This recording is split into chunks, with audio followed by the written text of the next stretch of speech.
Average is knowing that you don't receive respect, you earn it.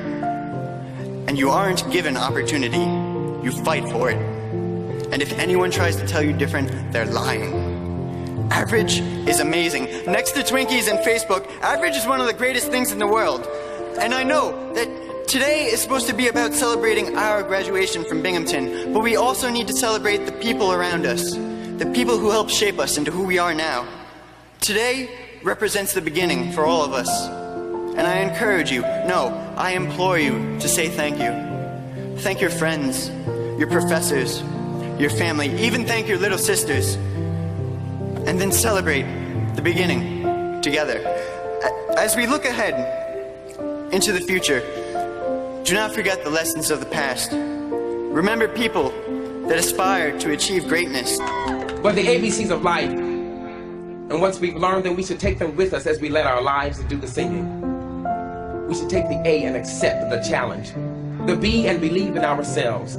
The C, convert our thoughts into hopes. And the D, the determination to convert our hopes into dreams.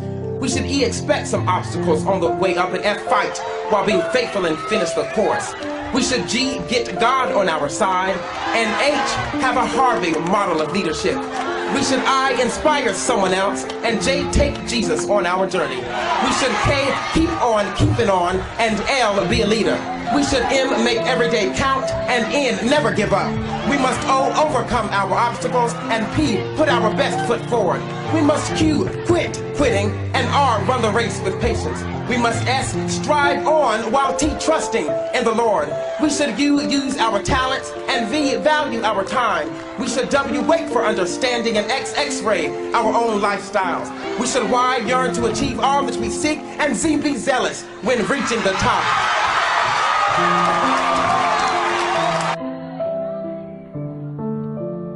Education, then, beyond all other devices of human origin, is a great equalizer of the conditions of men. Horace Mann, 1848. At the time of his remarks, I couldn't read, I couldn't write. Any attempt to do so, punishable by death.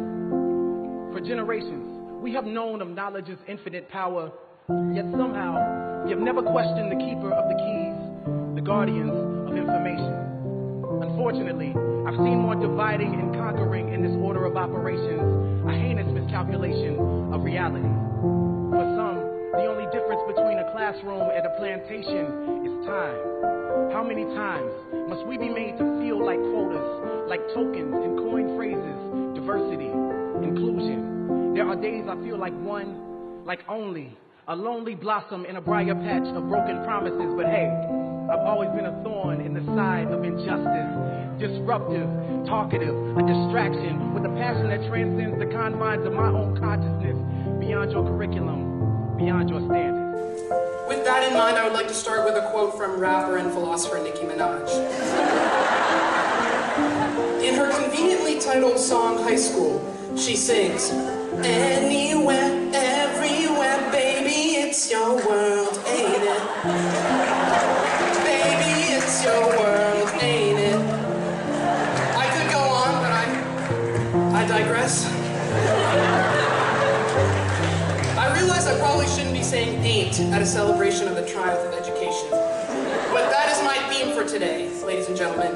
Babies, it's your world. You just have to own it.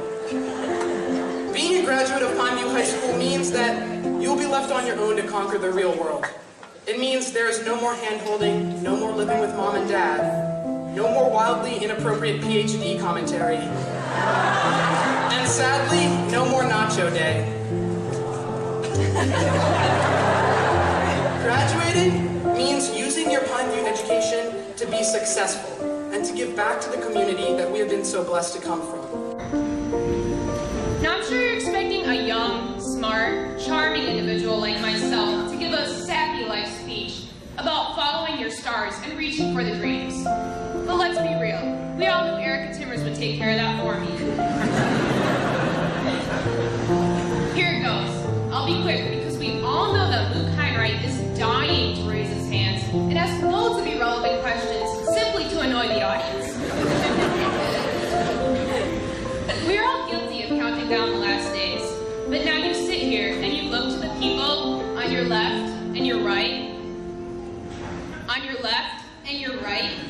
and you realize maybe this wasn't so bad. But I'd be lying if I said I wasn't looking forward to pursuing an additional 4-year education, of which I cannot afford. It's crazy to look out at all of you, knowing very well this might be the last time that I will. You've all grown up so much, and some of you even turned out good looking. I'm talking to you, Graham Artisan.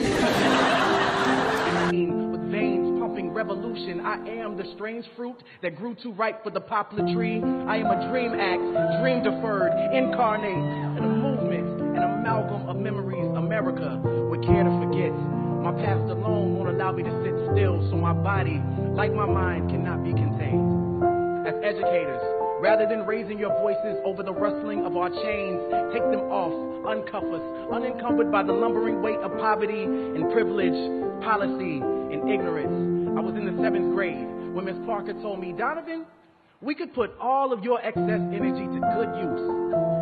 And she introduced me to the sound of my own voice. She gave me a stage, a platform. She told me that our stories are the ladders that make it easier for us to touch the stars. So climb and grab them. Keep climbing, grab them. Spill your emotions in the Big Dipper and pour out your soul. Light up the world with your luminous allure. You know, the only thing better than completing high school is the chance to convey the entire experience to a captive audience through a lengthy speech comprised of highly personal anecdotes. A chance which I now plan to take full advantage of. Now, I realize that some of you may be less than excited for what is about to pass, so in an attempt to fix this problem, I've invited my friend Jeff up here to accompany me with some mood-setting music that I hope will enhance the speech greatly.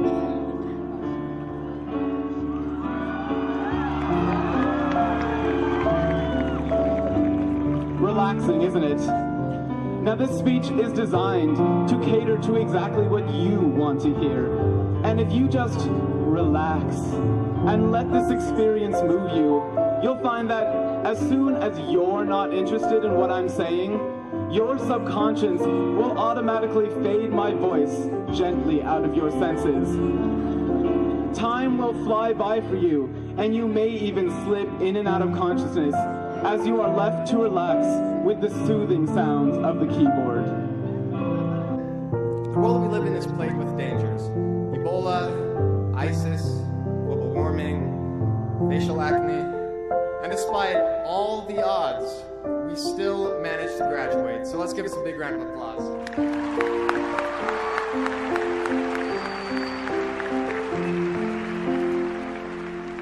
It was only 3 years ago that we came to the labyrinth known as Weber High. As young, timid sophomores, we found ourselves lost in its halls like they were the changing staircases of Hogwarts. We danced to lyrics we did not understand in the song Gangnam Style. We said YOLO and cray cray as if we were supposed to. Thank goodness we have Yeet now. We anticipated our cataclysmic doom at the end of 2012. And back then, Weber High School had no windows. Oh wait, it still doesn't. Oh. I know, it was a cliche joke, but it was still necessary. Hashtag sorry, not sorry. Though nervous as sophomores, we started getting a hang of things, and junior year, for many of us, brought experience. And for many more of us, it meant stage 1 senioritis. And now, here we are, done with high school. As Charles Dickens put it, it was the best of times, it was the worst of times. Think about how far we have come, individually and as a class. Looking back to freshman year, it seems like it was just yesterday. There was the first football game, the first class, the first girlfriend, the second girlfriend, the third girlfriend, the figuring out that you were the problem. Yet, our hearts repaired, and we grew physically and mentally. Think about the music and fashion trends that we lived through, and all the different dance moves that were created. You had the jerk, the Dougie, the whip. Does anyone remember that song, Friday by Rebecca Black? Now we have a song called Tuesday. It's funny how things change. I can best describe how that feels with this metaphorical story.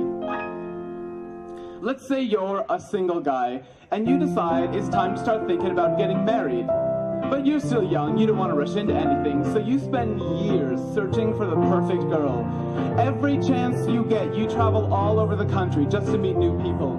Some you like more than others, some are too nerdy, some party too much, but finally, after all your searching, you think you found the perfect one. Oh, she's incredible. She's fun, smart, sexy, everything you wanted in a woman. You decide to propose, but you only get one shot and you can't screw it up. So you spend months agonizing over how you're going to do it, what you're going to say to her. You set a deadline for yourself so that you can't put it off forever. And as the deadline approaches, you begin to get more nervous. Are you good enough? Or should you perform well and get good marks, but is that all she wants? Does she need a man who can lead? Oh, maybe you should have volunteered to coordinate that project last week. Does she want a man who can show compassion? Maybe you should have done more community service. And maybe when that old woman asked you to help her cross the street, you shouldn't have tricked her and laughed. Oh, it feels like everything you've been doing in your entire life has been leading up to this moment. Finally, the deadline is here. Oh, you're so nervous. You're sweating all over her. It's like there's ivy around your neck. She's way out of your league. Is the ring big enough? Is it too late to go back? How many mistakes have you made so far? Can a public institution funded by a state government that's billions of dollars in debt really provide same level of education as overpriced private school?